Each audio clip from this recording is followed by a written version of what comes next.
Dixie Kong. Back in the mid-90s, you'd be hard-pressed to find anyone who didn't go bananas over the Donkey Kong Country games.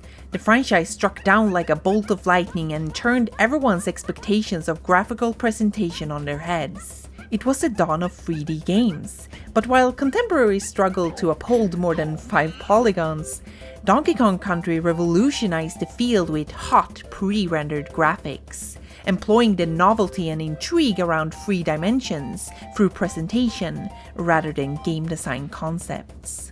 This was a game that looked fresh and modern on an increasingly obsolete system, but it was no trick of magic, just a clever reversal of current trends to fit demand. 3D was a hot seller whichever way you sliced it.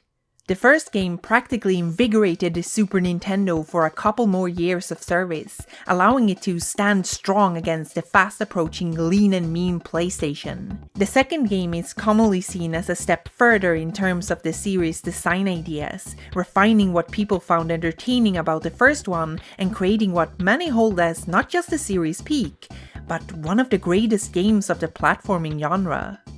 And then we have Donkey Kong Country 3.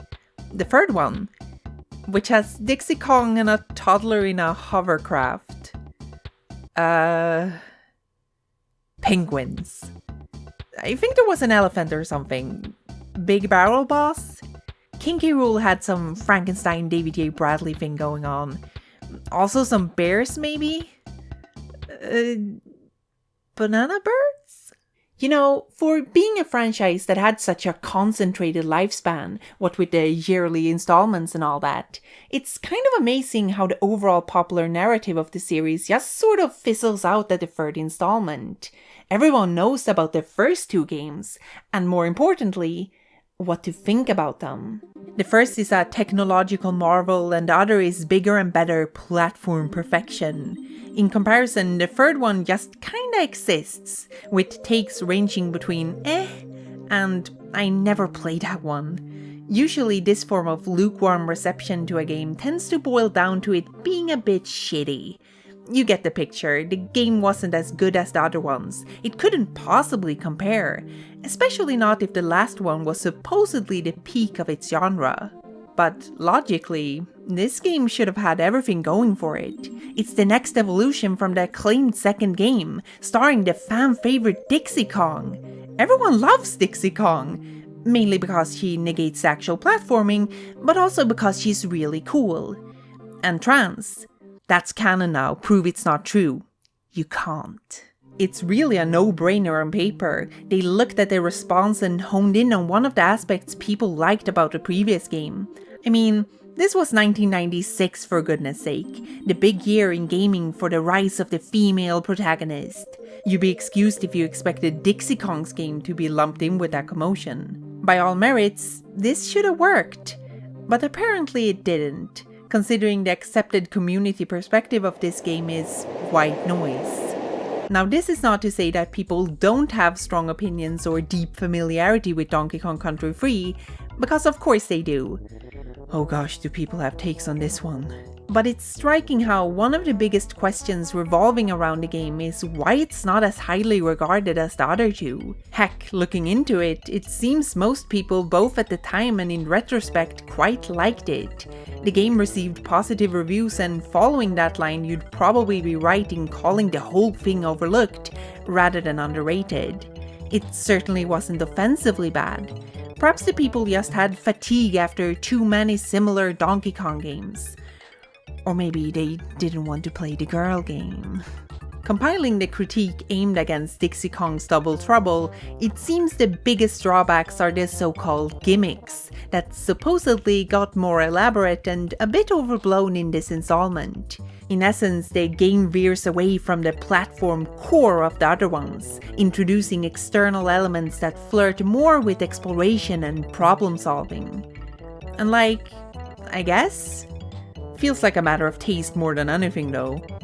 Other than that, a lot of the criticism is rather superficial, poking at the setting and presentation, while lamenting the loss of certain animal companions and favorite Kongs.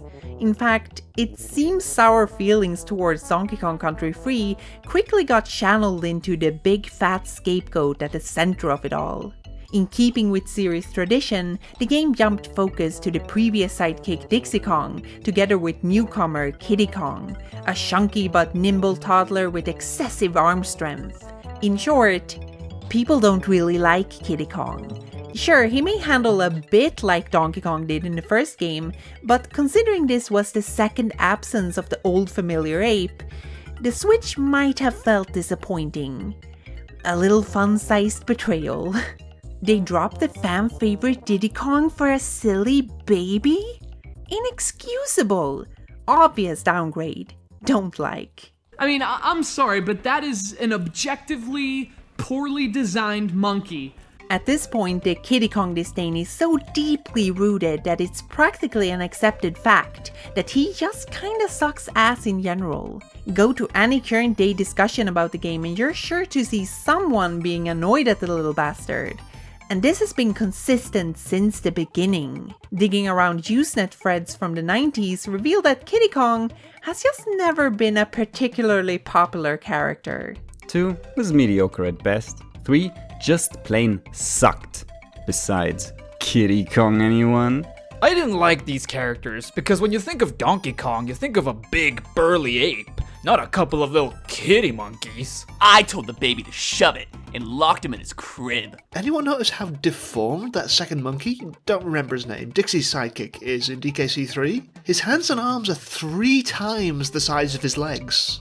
Was Nintendo drunk when they drew him up? Anyone who openly supports Square in their decision to leave Nintendo and go to Sony is tied to the stake, has all their limbs pulled from their sockets by people dressed up as Kiddy Kong, as salt poured down their sockets. Jesus fucking Christ, take it easy there, Edge boy. It's evident that gamers were as upset about Kiddy Kong back then as they are now, if not even more. This was no great turnaround where opinions slowly shifted over time. There's apparently just something inherently shitty about this jumbo infant that deeply riles up the audience. And it's probably somewhere around here that critique falls off and we're left with ridiculous complaining. Surely, playing as a baby can't be the sole reason for why the third game in the series would be garbage. Are players that insecure? Are aesthetics that important? Well, in our research of the discourse, it actually would seem that a considerable part of the audience for Donkey Kong Country 3 just can't vibe with Kiddy Kong. Or Dixie Kong for that matter. And while the irony of a particular kind of baby gamer crying about actually getting represented in a video game for once isn't lost on us, we still found this idea fascinating. That the players place such importance on their avatars, and how that reflects on them. Not just the baby, but also the female protagonist. Pure gamer poison. Didn't you know? Donkeying Kong is strictly a man's business. As such, it would seem that there indeed was a certain demographic for the Donkey Kong Country games that ended up alienated by the representation and focus of the third one. The old heroes are gone and replaced by a girl and a toddler, an unlikely duo fated to never reach quite the same heights. Well, what is their story? Why are they not given a chance? What is actually up with Donkey Kong Country 3?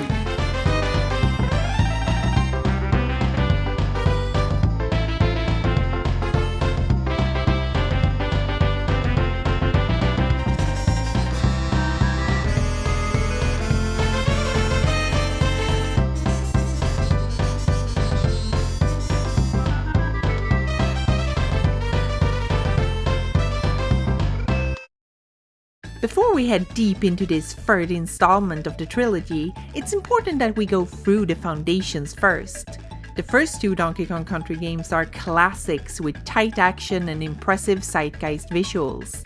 And we get it. These are first and foremost fun platform games about monkeys.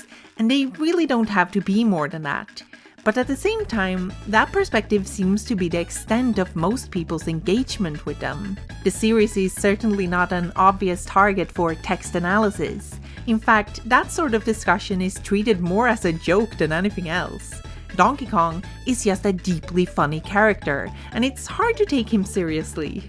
But believe you me when I say that we're taking Donkey Kong dead serious in this video, because it's a nice prominent franchise that truly does have some central themes going on, with surprisingly interesting implementations of them. It's honestly kind of a shame that so little has been said about these games from these angles.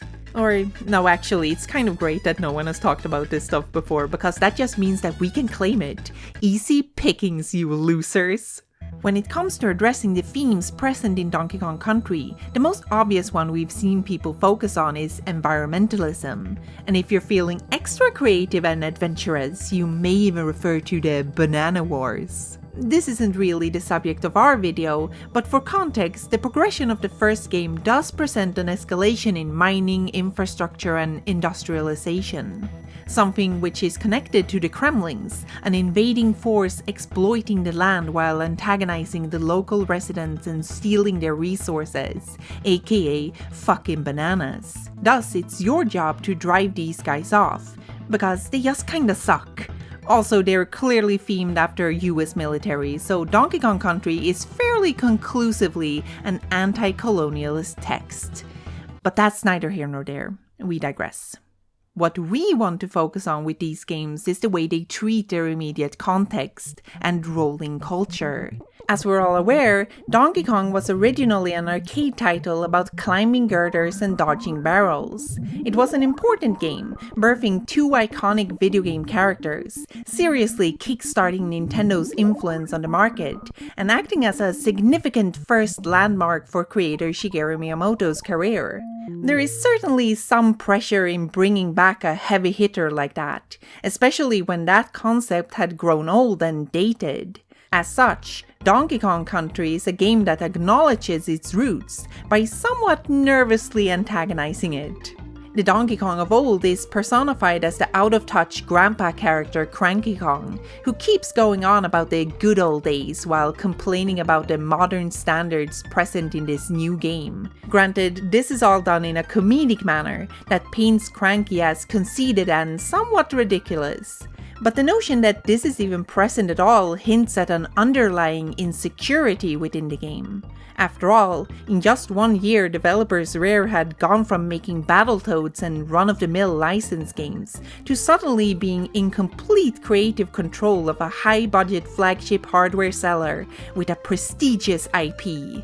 In that light, the way a personification of the series' pre-established identity derides and belittles this new effort comes across as a twisted form of self-defense, in case the project would bomb critically. But this fourth wall-breaking self-deprecation also plays completely into the narrative of the game itself. The characters are all aware that they exist within a game, and treat this as a fairly regular job, like actors with a workmanish attitude. Meaning the derision and doubt Cranky places on Donkey Kong is less in relation to their diegetic world, and more about the integrity of this new game. With this, the sensational modern presentation becomes more than just a shiny exterior. It shapes a new identity for the series that is distinct from the Donkey Kong games of old, and actively uses this to defy its past incarnation. The game opens with this elderly monkey playing the theme of the original game on a gramophone. But then a boombox shows up! Because it's the 90s, Grandpa!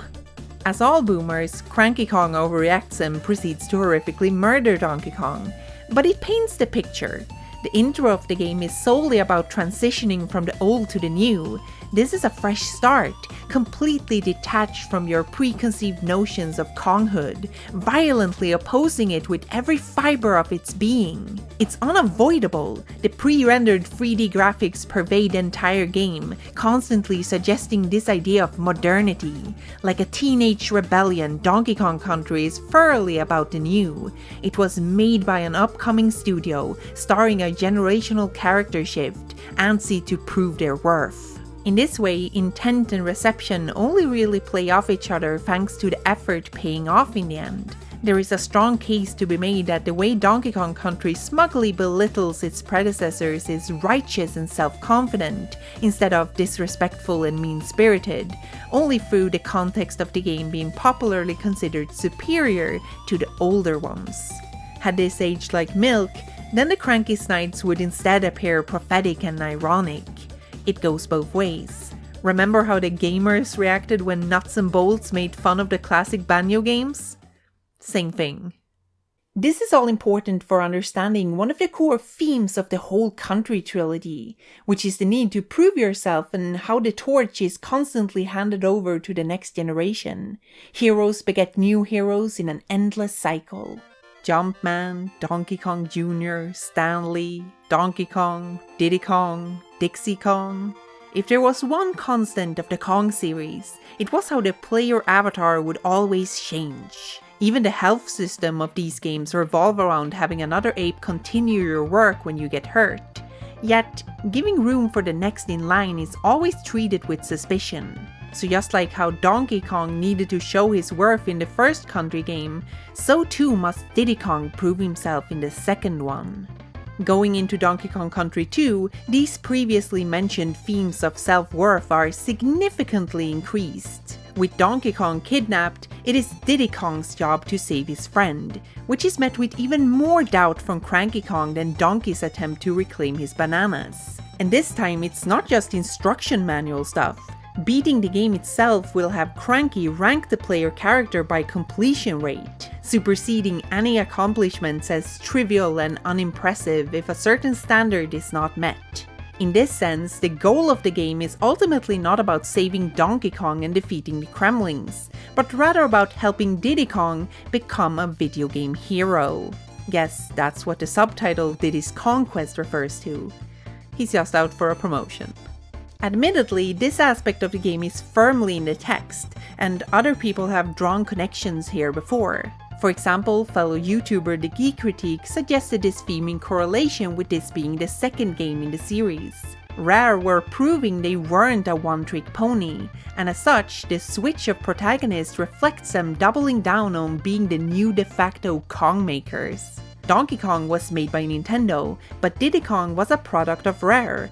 As such, him taking on the mantle mirrors the development process. And we agree, that's a sensible conclusion which equally applies to our thoughts on what the first game had to say. Perhaps the most common observation on the themes of Country 2 is the change in setting. In the first game, the exploration of DK Island emphasized idyllic nature environments and the slow onset of Kremling influence. This time, we're heading deep into the Kremling's homeland, which concludes that progression seen in the first game. You usually hear people call this game darker in tone and atmosphere, but really why? It's not just about being in the belly of the beast, the enemy's nest, or that pirates are scary or something. Rather, the grim tone is strongly felt through how the Kremlings have exploited every last inch of their home. It's a dead wasteland of volcanic terrain, bogs, ghastly woods, and amusement parks. The only remnant of Kremling culture is nothing more than a commodified disaster. This is the Kremling endgame, ruination of nature until no life can sustain itself.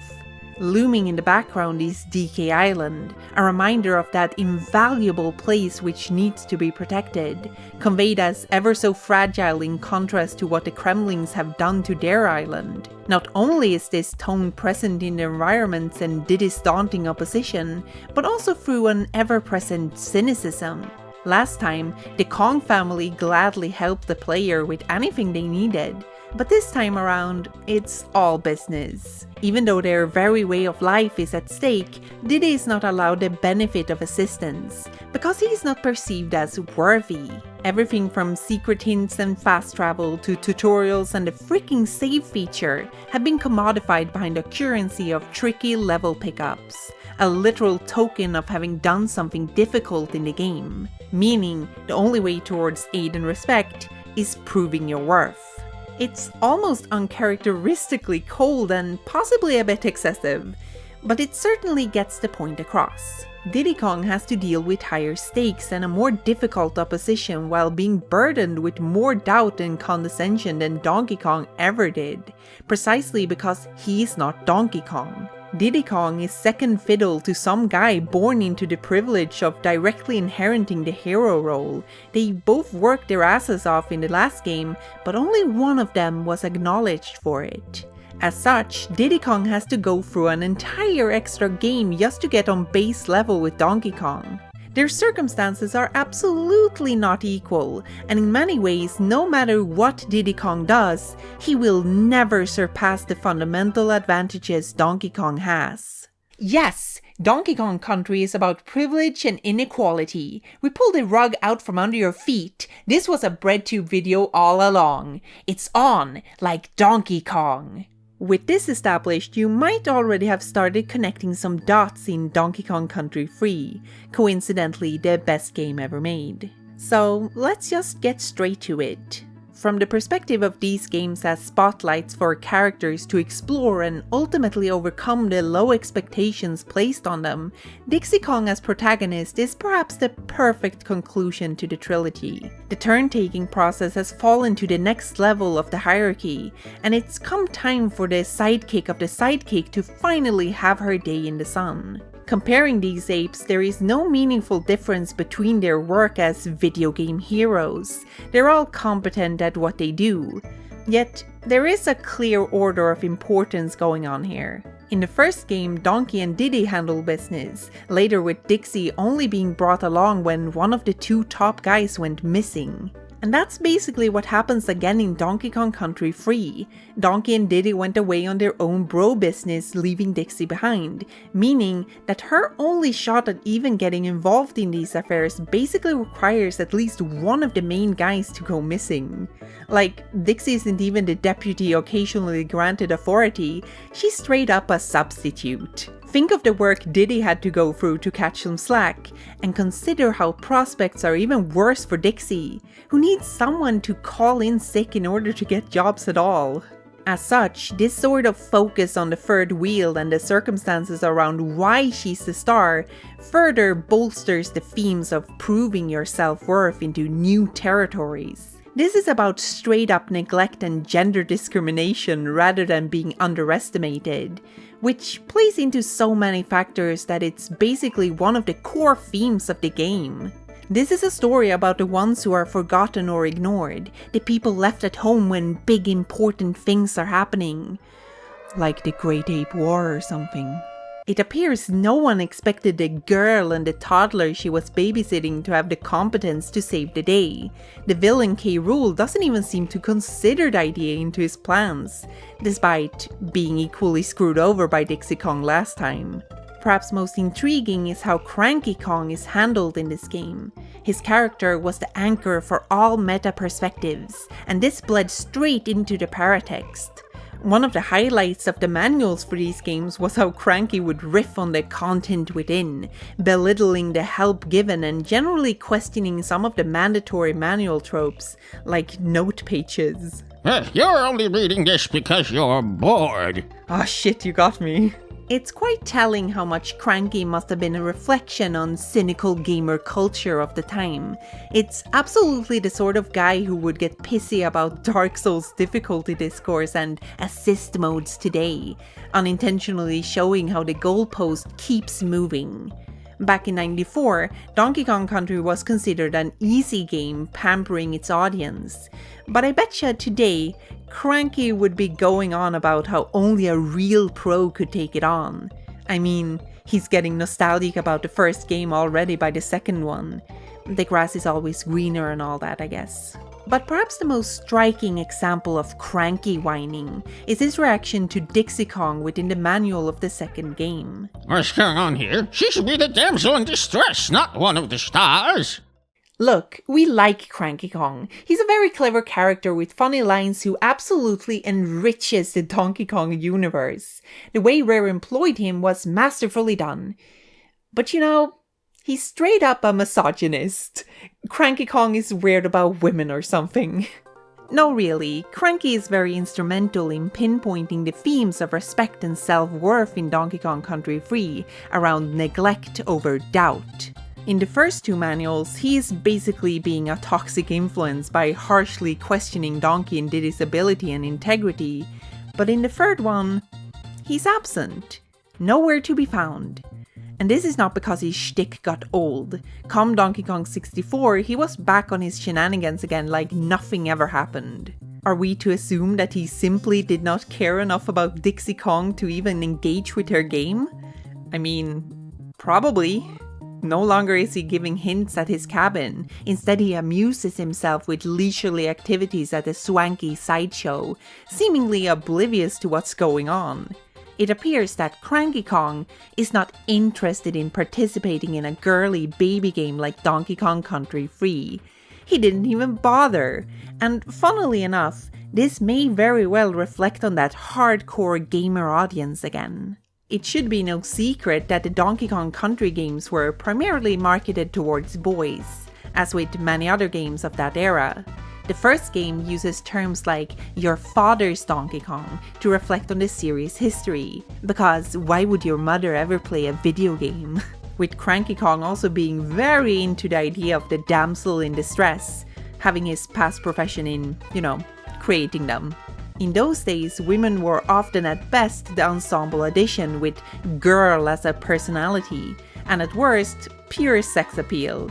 And while it's cool how attire like Donkey Kong's tie suggests not just his gender, but also his age, meaning male identity is equally performed and not taken for granted, we still have to acknowledge how specifically female representation within the series drastically shifted over its course. In the first game, there was only the well-equipped Candy Kong in her kissing booth, which certainly was a thing that happened, I guess.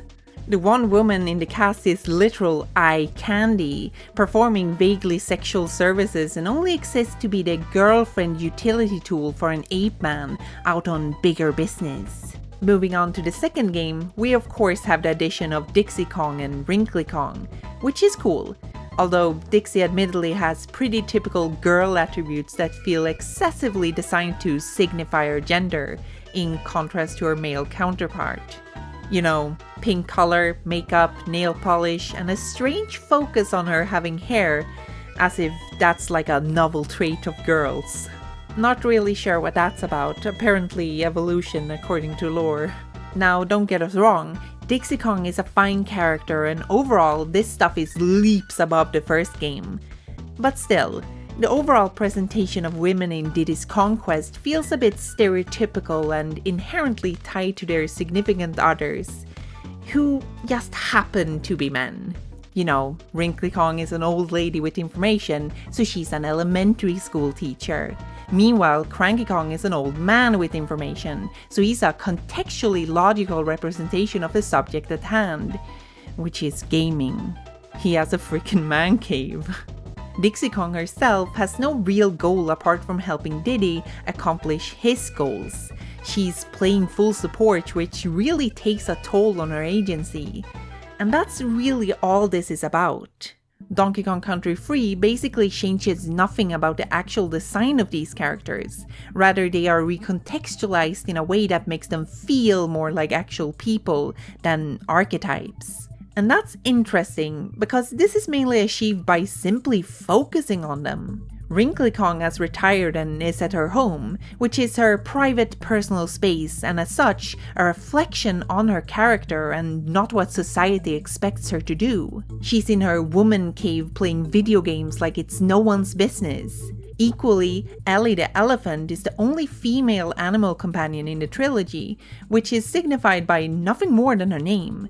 Just like how all the animal guys are just incidentally boys. And some people even assume that she is a boy, which is a whole different sack of potatoes. The gender identities of the characters in DKC3 feel tangential and nuanced enough to not be their pure defining trait, pertaining to nothing else but themselves. Nowhere is this reflected better than in Dixie Kong herself. Whatever questionable aspects of her portrayal in the second game are straight up abolished by the simple act of pivoting the focus squarely on her. It's honestly amazing. This slight recontextualization to being the protagonist means that she's immediately granted presumed character-defining traits like personal goals, call to action, leadership, individuality, and confidence. Things deduced solely by her now being the character who does the things. This is the only actual difference in Dixie Kong between the second and third game, but it does so much for her character it's ridiculous. She's a woman by virtue of her own identity, instead of being defined in contrast to someone else. And all you had to do was make Dixie Kong the measuring stick. The female characters in Donkey Kong Country 3 are truly allowed to exist on their own terms, which is an appreciated evolution. Very refreshing for a game from 1996, and a quick turnaround from the first one. From that angle, there is absolutely a case to be made that the third Donkey Kong Country game may have been belittled or disregarded due to a shift in audience appeal. We don't necessarily think the demographic for the games ever fully changed, just the representation within. The shift is apparent. We used to have a tag team duo of a buff gorilla and his nimble chimpanzee friend, big and burly, small and agile, both boys, very status quo.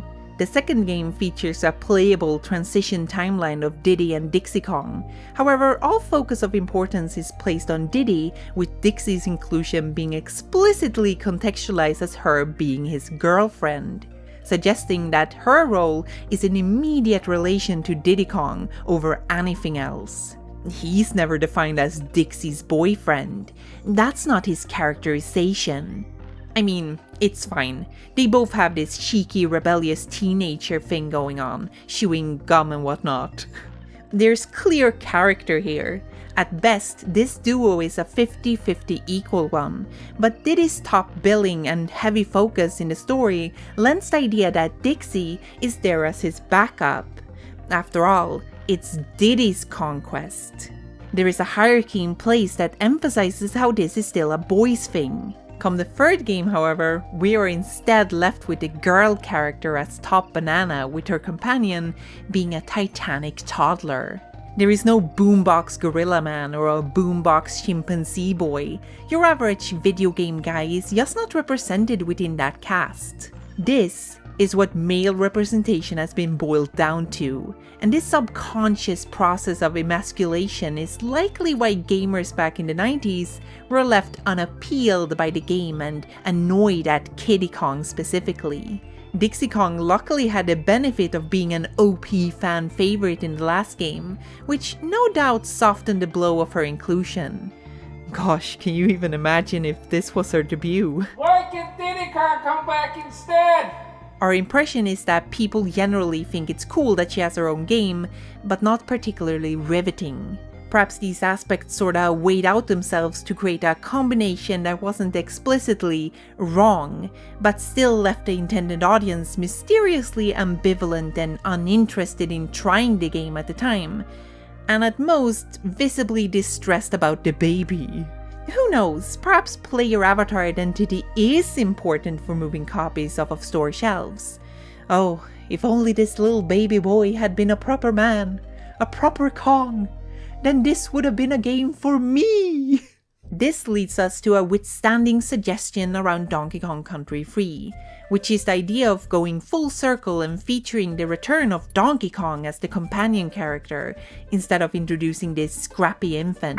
After all, he handles a lot like Kiddy, and people felt it was about time for his return. But firstly, this ignores the thematic idea behind Dixie's starring role, and secondly, Dixie was introduced as a Donkey Kong substitute designed as a counter to Diddy's abilities. In truth, Kiddy is closer to being a Diddy archetype, so the conversion wouldn't be particularly clean.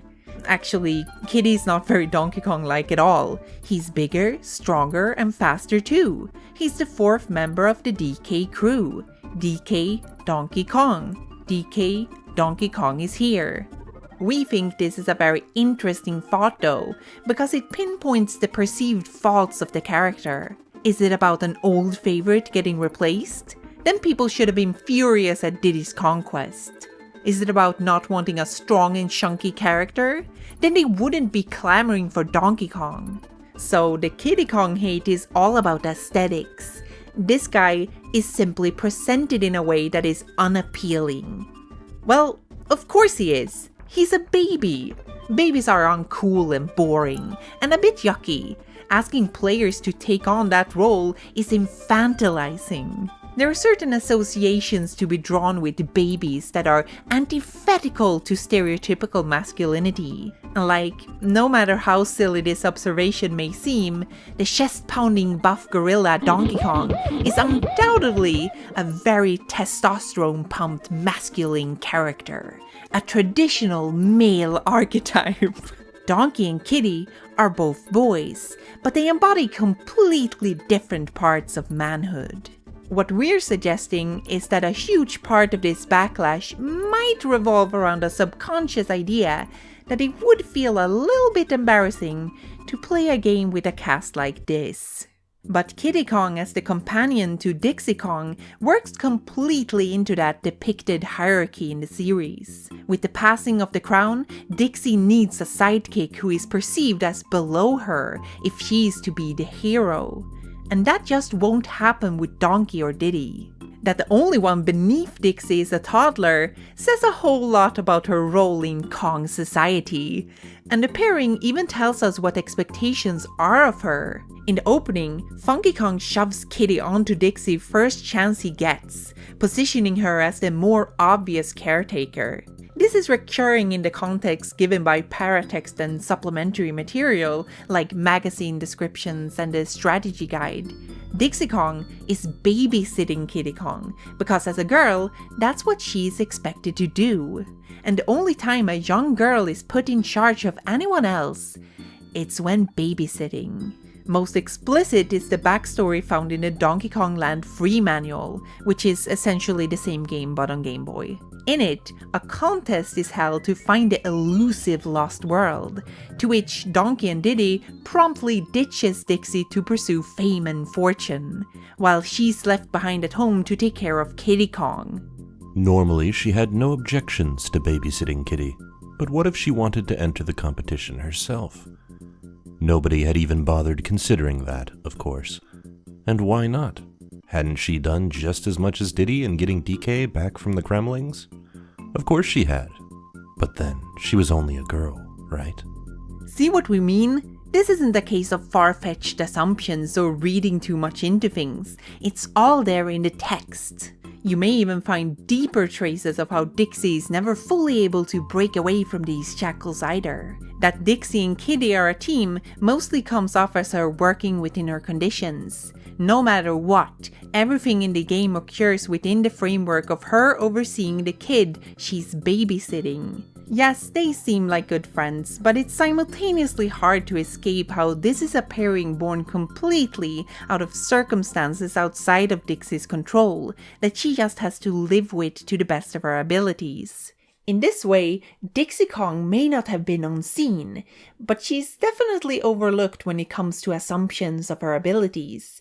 There is absolutely a role for her, but the setting and narrative heavily implies that it's certainly not being a hero.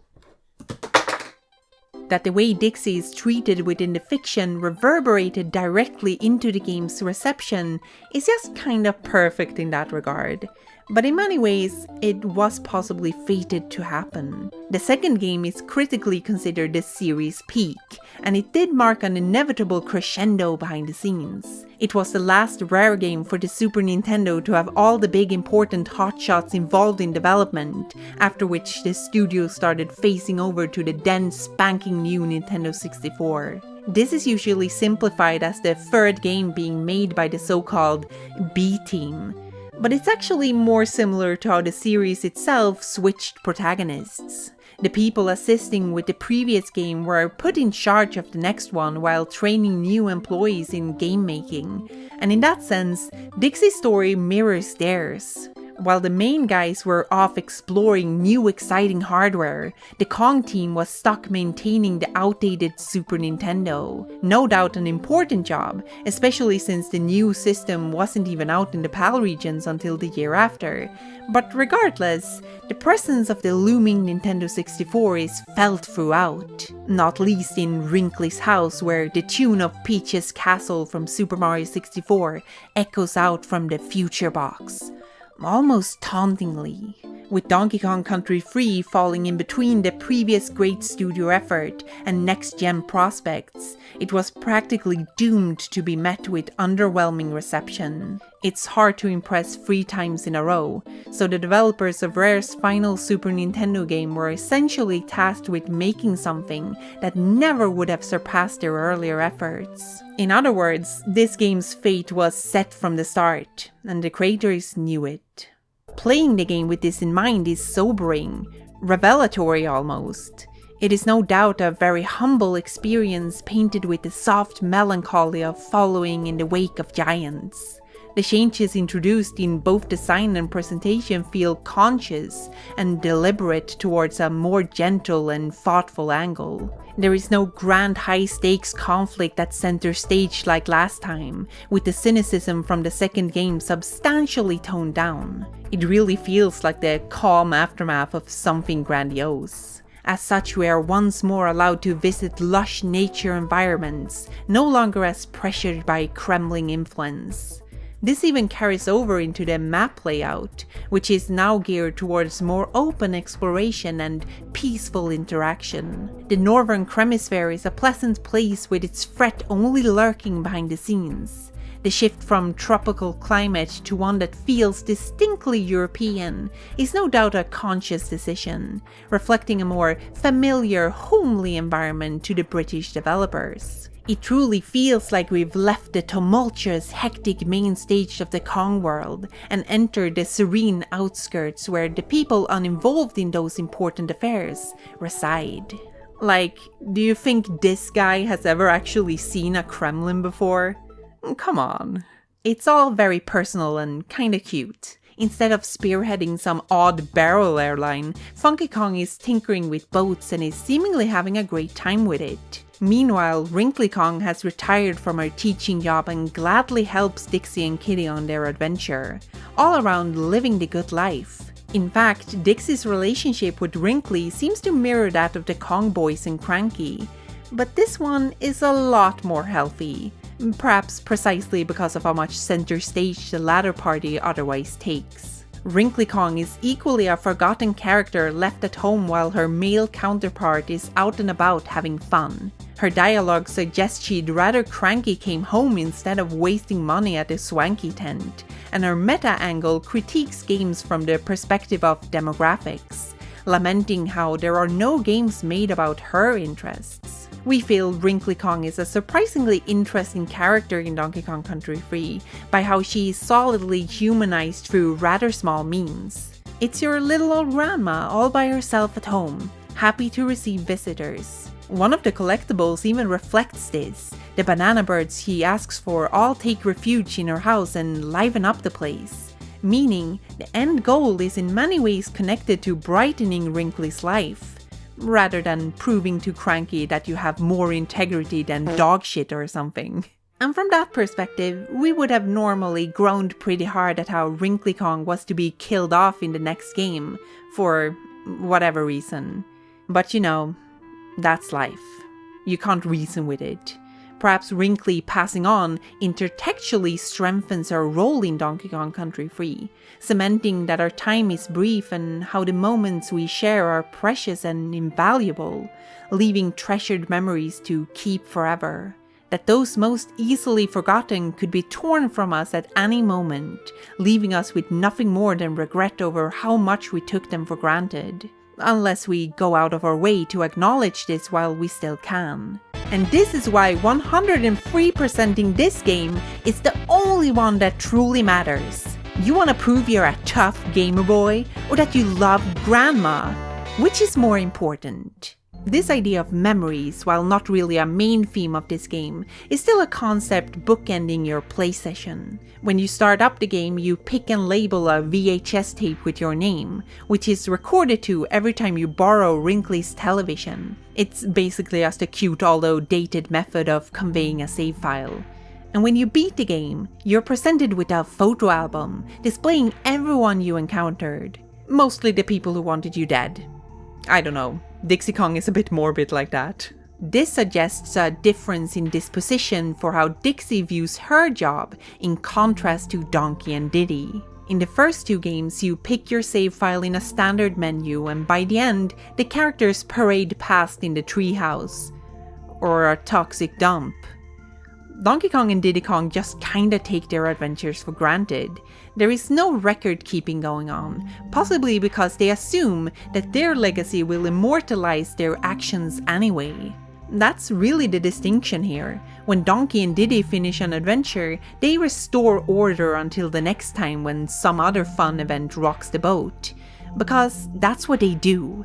For Dixie Kong, it's different.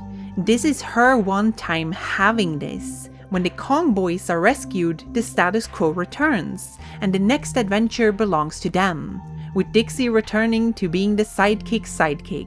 Is it any wonder that cherishing the memory of this game is way more important to her than the others? It's bittersweet looking at the rest of the franchise through this lens. Dixie Kong had her one starring role, and that was basically it. Not to speak of Kiddy Kong, who got snubbed even harder. Really, this excellent cousin is quite interesting because of his sheer potential. In Japan, he's called Dinky Kong, which the fandom has decided is his proper name, with Kiddy Kong just being a nickname. This alternate name both plays way better into the naming conventions of the main characters, but it also sounds awfully familiar to Donkey Kong. Surely the relay pattern must have become self-conscious by this point, which would suggest that Kiddy Kong was next in line to have his own game. Here he's just a toddler, brimming with strength and ambition, an unhinged power machine. Imagine what he'd be like as a grown-up. It's hard to shake the idea that he might have been set to just straight up become the next Donkey Kong. But that didn't happen. Likely because of the reception. We never saw Kiddy Kong again. Because of the gamers. No, really, it's hard not to let your thoughts run wild when you contrast this game with the following, Donkey Kong 64, where Donkey and Diddy are explicitly stated to have returned from some absence. You know him well. He's finally back. He's back again and about time too. But what absence is that? Why is this presented almost as a relief? Like, thank God we're no longer dealing with Dixie and Kiddy? The strangest part is how they have been quite literally replaced with the obvious counterparts Tiny Kong and Chunky Kong, who canonically are freaking siblings to Dixie and Kiddy. What the heck, Rare? What is this? Donkey Kong Country Free Erasure? You literally had characters to fill these spots. Why did you do this? Were the gamers poised to boycott Donkey Kong 64 if it even slightly reminded them of the one with the baby? Diddy, why did you call up fucking Banjo and Conker instead of your girlfriend in Diddy Kong Racing? Was this boys' night? Then who the fuck is Pepsi? Dixie Kong just can't catch a break. At the end of the game, you confront and defeat Baron K.Rool with a couple well-aimed barrels, which frees Donkey and Diddy Kong. And they actually acknowledge her. The previous main characters see the value in her efforts. Vindication! Hey, don't worry, Donkey. Thanks to Dixie, it's over. I'm impressed. I bet even Cranky would be, after that performance. No, not really. Alas, Cranky Kong is not impressed. Not because Dixie hasn't collected all the DK tokens or something. Just straight up no. No approval. None. Granted, Dixie and Kiddy proceed to beat the shit out of Cranky, but it's striking how this ending presents Dixie with an insurmountable wall. that regardless of the feats she pulls off, she's destined to always be disregarded. The conditions are so uneven it's impossible for her to get to the same level as Donkey and Diddy, not because of her ability, but because characters like Cranky Kong will just not acknowledge her. To him, she will just never be a video game hero. And sure, this runs parallel with the standard ending of the other games where Cranky scolds the player for not doing everything. But the important distinction is that full completion has Cranky straight up complimenting Donkey and Diddy with pride. There is a point they can reach where not even Cranky can deny their worth. But Dixie never gets there. You wanna know what Cranky does when you collect everything and get the secret ending in this game? He goes water skiing. Yeah, fucking hell. What a fucking asshole. What a fucking dick. Traditionally, Cranky Kong has been the vessel for granting approval and hero status, but in this game, he is consequently absent. I mean, he's literally absent in the background there. And this feels intentional. The first two games had Cranky cheekily comment on the game he's in, deriding it as lesser, which as previously stated comes off as self-assured when the end product is received well. It's likely that the developers just kinda left Cranky untouched because that form of self-deprecation could easily backfire. And considering how this is popularly considered the worst in the series, that was probably the right call. I mean, Cranky is an archetype of the grumpy, unimpressed gamer, looking for flaws in everything. Donkey Kong Country 3 really was ill-fated from the start, so Cranky's absence equally becomes a reflection of how the game was largely overlooked. From that perspective, it's prophetic how the secret ending of the game is commonly criticized by veteran fans as underwhelming, an anticlimactic conclusion to the trilogy. There is no bombastic confrontation, no cataclysmic events. All this leads up to is getting help from the dormant banana bird goddess to force K.Rool to go eat an egg or something. And we think that's kinda the point. Dixie and Kiddy's adventure ends like it started, on a peaceful summer's day like any other. Or maybe it's January. Who knows? It neatly wraps up the game's tone and presentation as the uncomplicated backstage of the Kong world. This is a departure from high stakes and equally hectic platforming action. In the previous games, the secret ending requires the player to get the talent tokens, which is still true for this game, but the endgame is a little bit different this time. Basically, collecting all bonus coins allows you to reach the second confrontation against K.Rool in the Lost World, which is part of getting all the DK coins that grants you Funky's gyrocopter. However, at this stage, there is a final collectible, the banana birds, which effectively supersedes the others in value. These are disconnected from the actual platforming of the game, rather revolving around exploration and talking to people. You help the Bear Brothers free the birds from their imprisonment and cheer up Wrinkly Kong with company. It's super sweet! You're essentially helping your community one by one in this last task, which has real intrinsic value as opposed to the DK pogs that just prove you're good at platforming challenges. This means Dixie's job as video game hero ultimately does not revolve around beating the big bad and sinking his home in order to show that she can meet a certain standard to gain respect. Dixie Kong literally has so few expectations on her that she's out of that contest altogether. Yet, she still does the right thing because at the end of the day, that's what it's all about. And that arguably results in her performing the biggest change with the smallest fanfare and recognition. You might say that this ending is a form of rejection of the series-wide theme of the social ladder. It proposes that performing arbitrary tasks to get recognition is superficial in the face of actual deeds. Dixie Kong learns in this game that she cannot break the glass ceiling no matter what she does. But one thing she can do is perform sincere heroism by the good of her own heart. Like, I don't know exactly what being a video game hero entails in the DK lore apart from having Cranky give you a thumbs up. Because she did everything by the book. She beat the levels, collected the MacGuffins, and defeated the big bad. One could say that all 3 games revolve around 3 different apes doing about the same task, but approaching the problem from very different circumstances and receiving very different recognition for it. Donkey Kong had better be able to do this stuff. Diddy Kong couldn't ever compare, and Dixie Kong is just not expected to be there at all.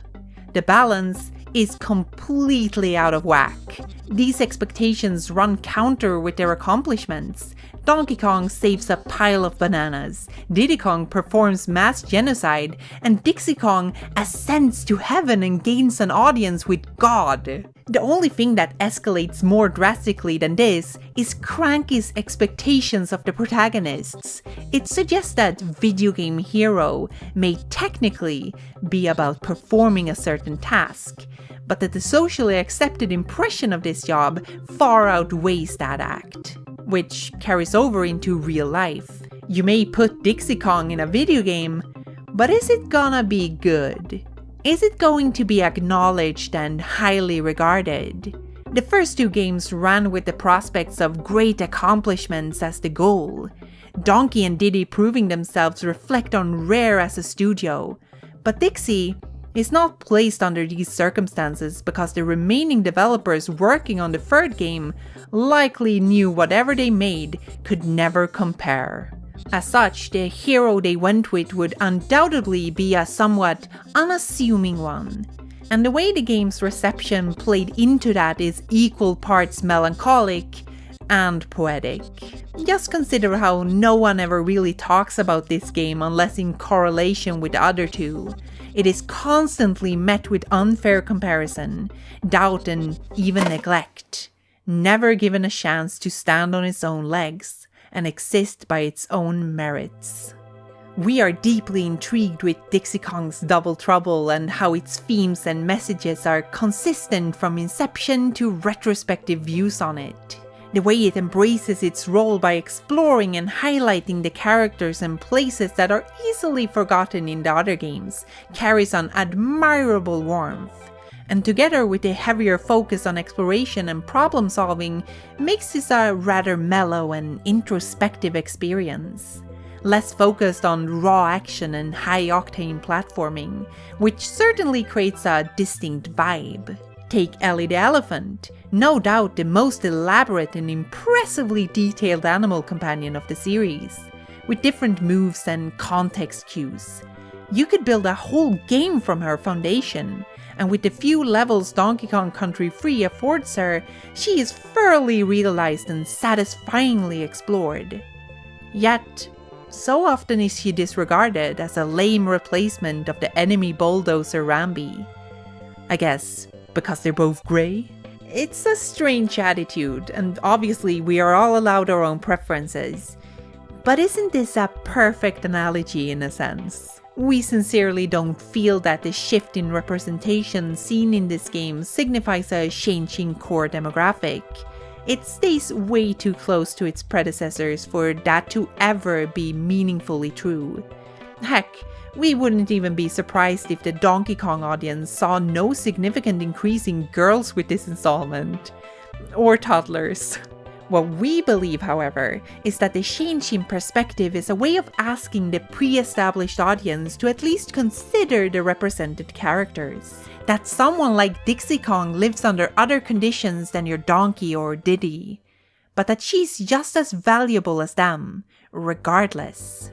However, it would appear that this sentiment never fully came through, perhaps because no one wanted to listen, or more likely, that no one ever considered that a game like this could ever have something deeper to say. And that's a huge shame, because Dixie and Kiddy's own day in the limelight is a supremely fine one, and humbly sentimental.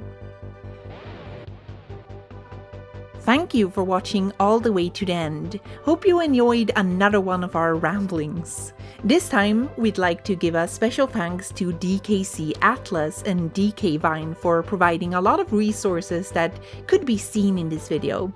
We'd also like to thank Kate Goldfarb and Audrey Mercado, who were both kind enough to give us scans and photos of manuals that we did not have. Last but not least, we'd like to thank all of our patrons who made this possible.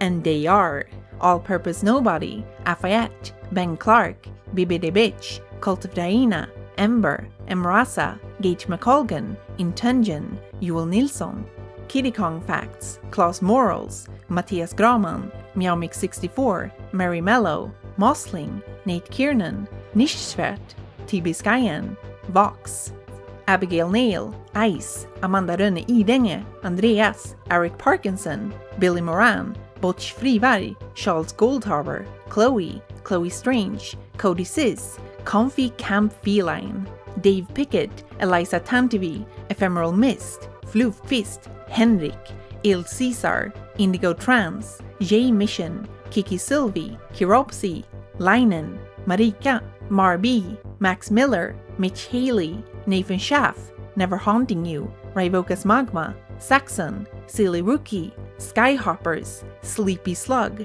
Smarina, Suitcase, Surashu, Sweet Pink, Sylvari Gota, Tobias Mattsson, Urge in the Icebox, VG, and Vexelbun. We'd also like to acknowledge our lovely backers in the Ghost tier who are scrolling by right now. The last video brought in a lot of new ones, so we'd like to give a special welcome to J-Bull, Mosh Gordon Radian, Clar Fawn, Mellow Menon, Nikola Ninkovic, Pim's Crypt, Eugene Balder, Emma Void, Supercharge CEO of 9volt, Just Wally, Chris McKay, Edward Landis, and lastly, a name that we're not gonna pretend we can say at all, even after we run it through text-to-speech. So we'll translate it to the one who follows Kazakhs around. Yeah, so that's basically it. Once again, thank you all, and now it's time for us to once again get to sleep. Good night! Bye!